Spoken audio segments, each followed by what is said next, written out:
اللہ صاحب نظم پیش کر رہے تھے، ان سے پہلے جناب مولانا عبد المالک صاحب اپنے معروضات سے نواز رہے تھے،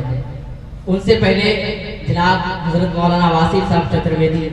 اپنے خیالات کا اظہار کر رہے تھے، اسلام کو رگ وید، یجروید، اتھروید اور ساموید سے ثابت کر رہے تھے۔ میرے دوستو، انہوں نے ایک شعر کہا تھا کہ جس کو رسول پاک سے ججمنٹ ہو گیا۔ میں حضرت امیر شریعت صاحب رحمۃ اللہ علیہ کے حیات میں ایک شعر کہا تھا کہ قرآن پاک سے جس کا ججمنٹ ہو گیا، قرآن پاک سے جس کا ججمنٹ ہو گیا، ٹکرایا جو ولی سے ایکسیڈنٹ ہو گیا، ٹکرایا جو ولی سے ایکسیڈنٹ ہو گیا، اور ہندوستان کے تخت پہ ولایت کا تاجور امیر شریعت ہمارا پرماننٹ ہو گیا۔ میرے دوستو، انہوں نے آتنکوادی کے حوالے سے بھی بہت ساری باتیں انہوں نے بتائی۔ میں یوں کہہ دوں کہ تشدد، ظلم، نفرت کے عادی ہو نہیں سکتے، نبی کے ماننے والے فسادی ہو نہیں سکتے، اور ہمارا دین تو انسانیت کا درس دیتا ہے، ہماری قوم میں آتنکوادی ہو نہیں سکتے۔ میرے دوستو، انہوں نے بہت ساری باتوں سے ہم تمام لوگوں کو نوازا۔ آئیے میں ایک نظم ابرار کاشف صاحب کا جو بہت مقبول ہوا ہے،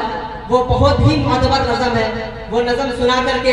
آپ لوگوں کی سماعتوں کے سپرد جناب حضرت مولانا جمال اکبر صاحب کو کر دوں گا کہ نظم کا عنوان ہے میرے رب کی مجھ پر عنایت ہوئی۔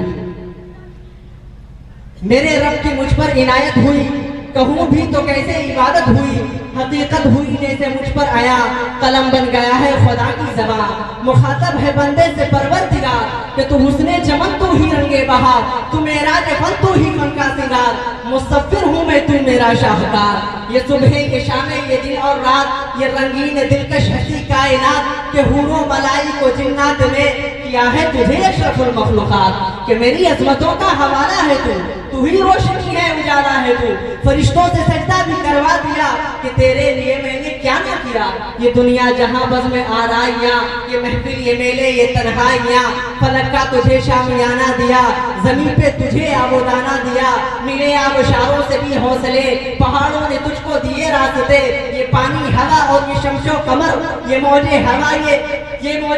یہ چراغ بھور، یہ شاخوں پہ غنچے چٹکتے ہوئے، یہ فلک کے ستارے چمکتے ہوئے، یہ گوشہ یہ زمزم یہ مٹی یہ سنگ، یہ جھرنوں میں بجتے ہوئے سے کمر، یہ دھرتی کے موسم پہ لکھی غزل، کہ یہ سردی یہ گرمی یہ بارش یہ دھوپ، یہ چہرہ یہ درد اور یہ رنگ و روپ، درندوں چرندوں پہ قابو دیا، تجھے بائی دے کر کے بازو دیا، بہن بھی تجھے دی اور شریک سفر، یہ رشتے یہ ناطے ناتا یہ گھر، اولاد بھی دی دیے والدین، الف لام میم قاف عین غین، یہ عقل و ذہانت شعور و نظر، یہ بستی یہ شہرہ یہ خشکی یہ تر، اور اس پر کتاب ہدایت بھی دی، نبی بھی اتارے شریعت بھی دی، غرض کے سبھی کچھ ہے تیرے لیے، بتا کیا کیا تو نے میرے لیے، بتا کیا کیا تو نے میرے لیے۔ آئیے آپ تمام حضرات کے تصورات و تخیلات کی ترجمانی کرنے کے لیے میں یوں کہتا ہوں کہ ان کے تقریر کا تیور یہ کہتا ہے کہ ہم پہلے تشدد سے زمین پاک کریں گے، دشمن کے ارادوں کو تہے خاک کریں گے، اور تم جنگ کے میدان میں مسواک سنبھالو، تم جنگ کے میدان میں تلوار سنبھالو، اور ہم جنگ کے میدان میں مسواک کریں گے۔ جب ان کی نگاہیں ہندوستان کی سرزمین پر اور یہاں کے لوگوں پر پڑتی ہے، اور خاص طور پر کشمیر پر پڑتی ہے، تو وہ یہ کہتے ہیں کہ شیر کے پنجے سے